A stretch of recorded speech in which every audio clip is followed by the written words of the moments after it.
Chers amis, vous êtes venus ce soir de toute notre circonscription, de toute notre belle circonscription.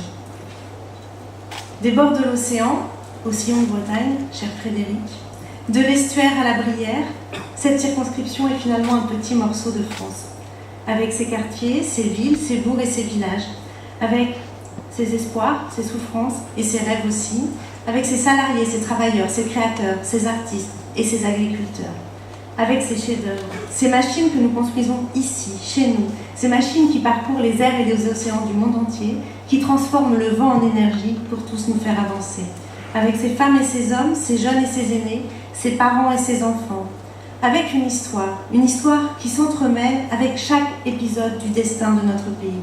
Je pense aux guerres, bien sûr, et aux grandes réalisations, comme à notre histoire sociale, à notre histoire, à l'histoire de la gauche.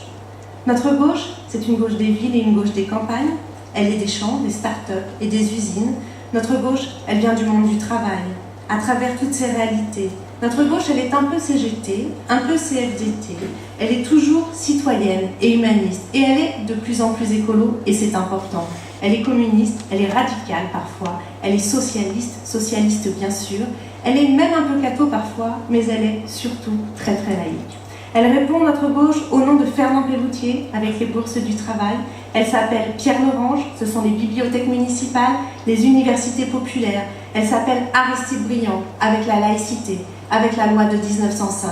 Notre gauche, c'est celle de l'égalité des droits, avant tout le monde, avec des certificats de vie commune pour les couples de même sexe. Et c'était dès 1995, ici, à Saint-Nazaire, avec Joël Batteux. Notre gauche, elle a ouvert les bras pour accueillir les réfugiés, quand d'autres faisaient, souvenez-vous, de l'autre côté du pont, flamber les polémiques inutiles et stériles.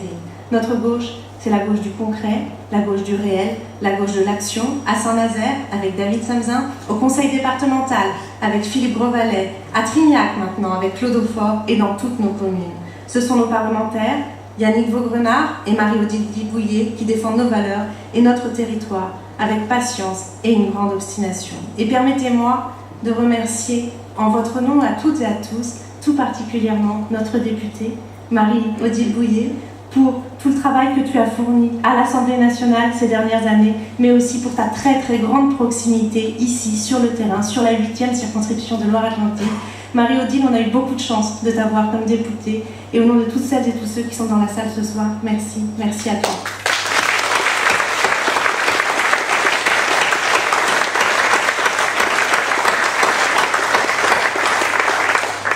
La gauche, notre gauche, elle a finalement trop d'histoire et trop d'ancrage pour ne pas avoir d'avenir.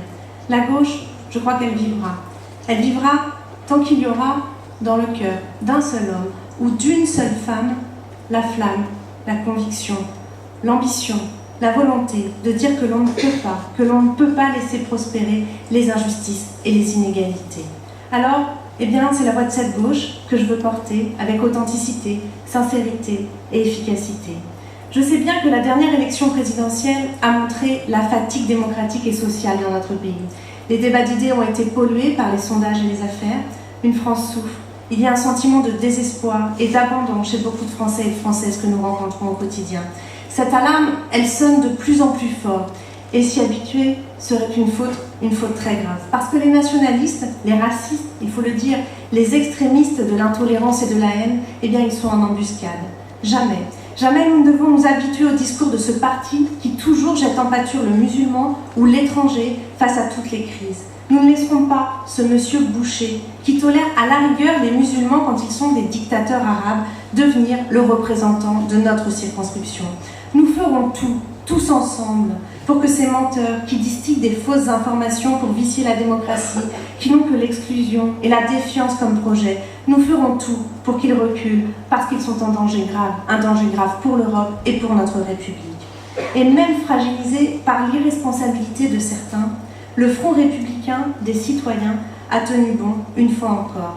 Alors merci à tous les citoyens, à toutes les citoyennes qui par-delà leurs convictions ont répondu à l'appel de la République en votant pour Emmanuel Macron lors du second tour de l'élection présidentielle pour barrer la route aux ennemis de la démocratie et des sociétés ouvertes. Une autre élection est désormais devant nous. Nous devons choisir les députés qui nous représenteront à l'Assemblée nationale pour les 5 prochaines années. La France a besoin de renouveau, d'institutions plus démocratiques, comme l'a évoqué Marie-Odile, où les citoyens participent vraiment aux décisions. Nous avons aussi besoin d'une lutte déterminée, sans faille, contre la corruption et les conflits d'intérêts. La France a besoin de ses travailleurs et de ses créateurs dans une économie innovante et durable qui crée de l'emploi pour tous, avec les filières d'énergie, avec les énergies de la mer, le numérique, la transition écologique, avec des investissements dans les secteurs qui feront la fierté de la France de demain. La France, elle a aussi besoin de protection. Il y a trop d'injustice économique, d'inégalités, de souffrance. Je veux un droit du travail qui protège, qui vous protège, tout en accompagnant les mutations de la société.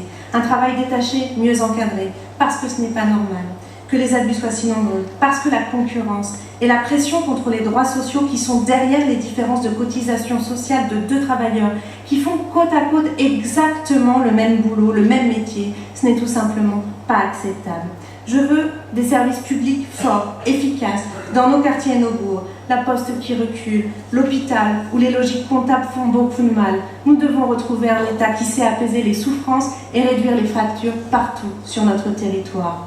Je veux, dans un monde où l'on va changer de métier plusieurs fois dans une vie, où la place du numérique va être déterminante, que nous fassions progresser le niveau de qualification de chaque enfant de notre circonscription. La réussite scolaire pour tous, voilà une belle ambition, voilà une belle conviction. Une augmentation du niveau scolaire de nos écoles, de nos collèges et de nos lycées. Une formation supérieure adaptée et accessible pour toutes les familles et tous les enfants. Je veux que les enfants de Prinquio, de la Bouletterie, de Saint-Marc ou de Donge, de la Brière ou du Front de Mer puissent réussir tout simplement leur vie de la même manière. Alors, le choix des députés que nous allons désigner dans les prochains jours est crucial. C'est crucial pour que notre pays puisse réussir dans la solidarité. Emmanuel Macron a choisi un Premier ministre de droite. Il disposera probablement d'une large majorité de députés qu'il aura choisi lui-même dans son parti depuis Paris. Il y a des figures et des personnalités sympathiques dans son gouvernement, il faut pouvoir se dire les choses. Il y a même des mesures qui sont intéressantes et qui peuvent faire progresser le pays. Mais il y a aussi des inquiétudes à avoir sur les ministres choisis, sur l'économie, les finances, le travail ou encore l'éducation.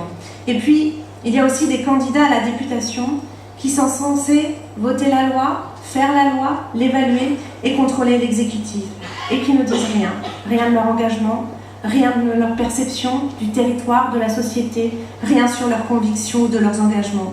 À quoi serviront-ils demain? Que feront-ils de leur mandat de représentant de la nation? Alors moi, ce soir, en toute transparence, je vais vous dire quelques mots de ce que je souhaite faire des 5 années qui sont devant vous. Je veux prendre 2 exemples pour illustrer mon propos sur les mesures qui sont annoncées pour les prochains mois par le président de la République.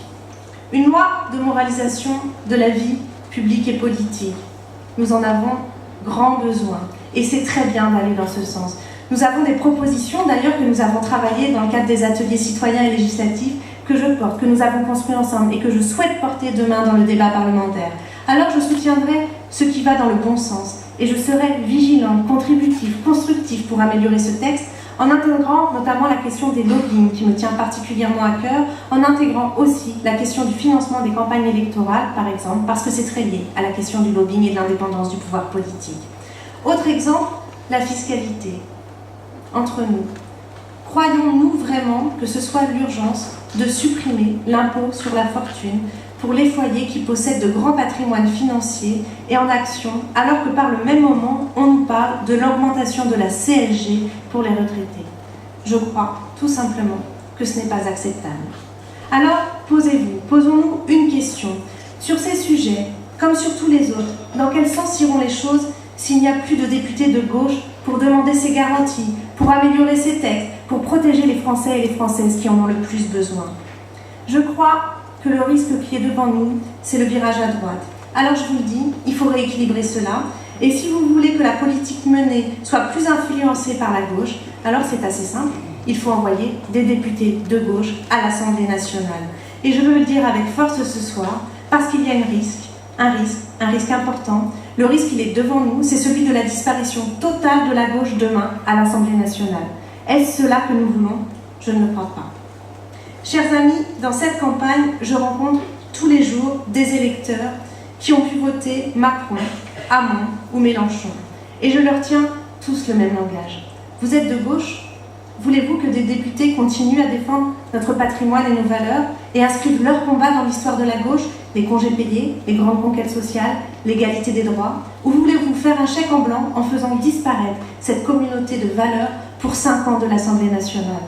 Je suis la seule candidate qui peut, si les électeurs se mobilisent assez nombreux pour que nous soyons au second tour, rassembler assez largement la gauche pour l'emporter le 18 juin prochain. Vous me connaissez, vous savez qui je suis, vous savez ce que je défends. Je suis une fille de Brière et de Saint-Nazaire. Je suis une jeune élue, jeune mère de famille. J'ai travaillé dans les quartiers populaires. Oui, je suis une femme engagée. J'ai milité dans les associations. J'ai exercé des responsabilités et j'en suis fière. J'assume tout. Je suis de gauche, je suis socialiste, je suis humaniste, écologiste et je suis même féministe. Mes positions ne sont pas à géométrie variable. Je les affirme, je les défends avec la même conviction, quelle que soit la personne à qui je m'adresse, en toute transparence et en toute clarté. Vous savez aussi qu'il faut travailler en équipe pour notre territoire. Alors, je serai demain une députée qui travaillera dans toute la circonscription, à Saint-Nazaire avec David, mais aussi avec tous les maires de Brière ou d'Estoire-Roussillon, au département avec Philippe et tous les conseillers départementaux, chère Anaïs. Je serai une députée qui travaillera avec tous les acteurs associatifs, sociaux, économiques. Je connais les grands dossiers de notre territoire, je connais les acteurs de notre territoire, je sais aussi comment, il faut se faire entendre pour faire bouger certaines lignes et certains dossiers. Je connais le fonctionnement, les rapports de force dans les institutions françaises. Je suis prête à vous représenter demain à l'Assemblée nationale. Parce qu'un député, quand il est dans l'hémicycle, il est seul au moment des votes. Il est seul aussi quand il faut aller arracher dans un ministère des moyens pour l'ouverture d'un service public, un arbitrage sur un sujet industriel. Et Marie-Odile le sait bien. Elle sait bien que ce qui compte dans ces moments-là, c'est l'expérience, la ténacité, les convictions, la détermination. Oui, c'est dur.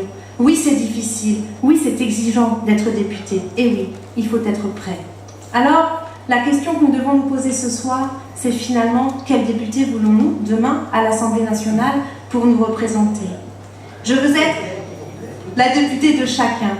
Nous ne pouvons plus faire de la politique comme autrefois. Je créerai de nouvelles formes de participation pour que les citoyens puissent être acteurs de l'élaboration, mais aussi de l'évaluation de nos lois. Et j'ai déjà montré cette question-là, mon engagement sur ces sujets. Et Frédéric, mon suppléant, vous en avez fait la démonstration talentueuse tout à l'heure. Et je voudrais d'ailleurs dire à ce propos que je suis très fière de faire équipe pour cette élection avec Frédéric Pilorge. Je veux être une députée libre et utile. Et je travaillerai avec pragmatisme, projet par projet. Je voterai tous les textes de progrès. J'agirai pour améliorer, amender tout ce qui peut être amélioré. Et puis, je m'opposerai aux propositions qui ne seraient pas justes et qui n'iraient pas dans le sens de la réduction des inégalités sociales dans notre pays.